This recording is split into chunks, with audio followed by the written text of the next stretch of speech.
Muy buenas, ¿qué pasa? Bienvenidos al canal Dani Pro Cycling y aquí tenéis el resumen y análisis de lo que ha pasado en la etapa número 2 del Saudi Tour 2023, etapa que hoy nuevamente sería para los hombres rápidos, esperando ya esas etapas con algo más de montaña o subidas importantes que tendremos a partir de mañana. Aquí tenéis el perfil, como hemos dicho, plana, como siempre con mucho cuidado con el viento que puede ser siempre determinante. Se daba comienzo a la carrera y veíamos esas imágenes en directo cuando quedaban aproximadamente unos 70 kilómetros para el final con el líder Dylan Groenewegen rodando de forma tranquila y veíamos a los que tenían esos maillots como Goicoechea, que estuvo ayer en la fuga, también el de los puntos que lo llevaba Rajovic en este caso por haber quedado en segundo lugar, y ahí veíamos también nuevamente a Groenewegen o Hansen, que tenía también ese maillot del mejor joven, también en la fuga de ayer, o otros hombres como Degenkolb, que también lo podrían hacer bastante bien.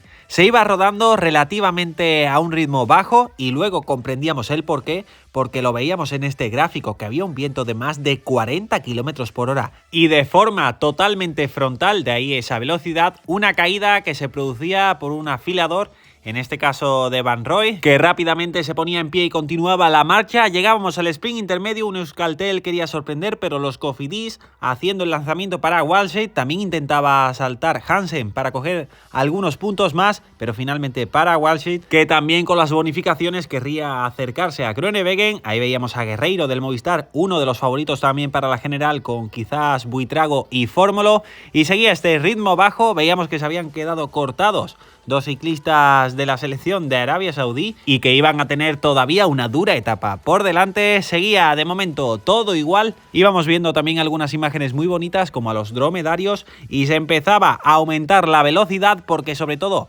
a 30 kilómetros del final había un cambio de dirección, caída que se producía también atrás en el pelotón de un ciclista del DSM que también tenía un afilador rueda contra un compañero, que en este caso era Pavel Winter, y que se había hecho bastante daño y lo veíamos en estas imágenes, pero podía volver con la ayuda también del coche médico que le estaba haciendo las curas. Y cuando íbamos a llegar a este cruce, todos los equipos prácticamente haciendo un sprint, sabiendo que iba a ser un momento muy importante, y ya se quedaban ciclistas como Hansen o también Goicoechea, que los veíamos por detrás, y el propio Groenewegen mandando a todo el pelotón a ir hacia un lado. Quería formar estos abanicos y meter cuneta, y poco a poco se iban produciendo estos movimientos en abanico y ya se sabía que se iba a cortar el pelotón, y poco después ya veíamos este primer corte, un grupo por delante y un grupo también bastante numeroso por detrás, donde veíamos a algunos ciclistas como Buitrago que se habían quedado, o también Pascualón o Rajovic que podría saltar esa general. Veíamos el siguiente sprint intermedio que otra vez se lo llevaba a Walshade, según nos enseñaban en ese grafismo. Y seguíamos viendo que esta ventaja estaba aumentando aproximadamente unos 20 segundos, pero empezó a haber falta de colaboración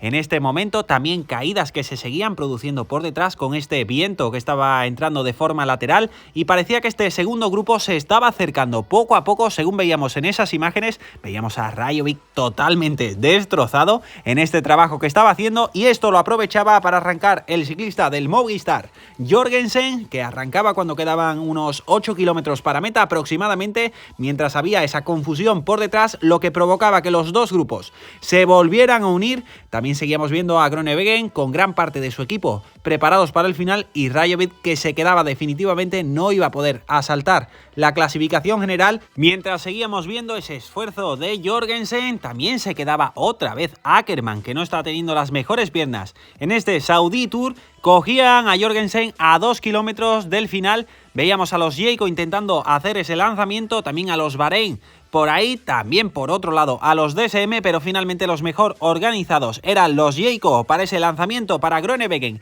y le quedaba a Mezger en último lugar a Groenewegen para hacer ese lanzamiento a 500 metros del final. Le hacía el lanzamiento para intentar reeditar lo de ayer, pero saltaba Bol desde muy lejos, también Milan, y se ponía por delante de Groenewegen, cogiendo esa estela del viento lateral. Saltaba Groenewegen a 100 metros del final, golpe de riñón entre los dos, y nos quedábamos con la duda de quién había ganado. Se iba a meter un pequeño corte porque el grupo llegaba un poco por detrás, ahora lo comentamos, y aquí la toma aérea, Milan saltaba y se metía para quitarle esa estela de viento lateral que había a Groenewegen, que cuando salía con mucha potencia se encontraba ese viento que le daba bastante fuerte, lo frenaba y veíamos en ese golpe de riñón que finalmente la victoria había sido por pocos centímetros para Milan, que hizo un sprint larguísimo y sabiendo ejecutarlo de forma perfecta, y cuando se lo decían veíamos la alegría tanto de él como de todos sus compañeros del Bahrein por haber conseguido esta primera victoria. Y ahí veíamos también esas imágenes del podio que se lo habían puesto algo lejos en una zona de difícil acceso. Ahí veíamos también el top 10, por si queréis parar el vídeo y echarle un vistazo más tranquilamente. Ahí veíamos esos 3 segundos a partir de Medged.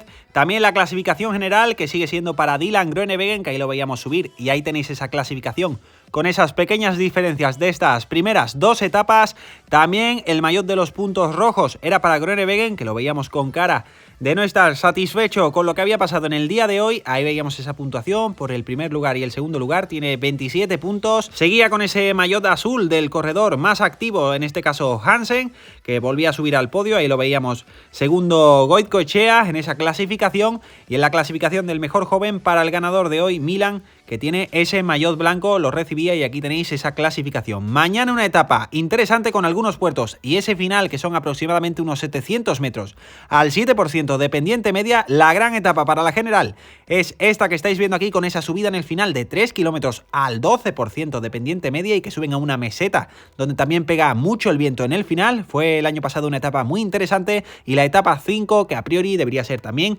para los hombres rápidos, también como siempre teniendo mucho cuidado con el viento. Muchísimas gracias por estar ahí, por seguir todos los resúmenes, y nos vemos en el próximo vídeo.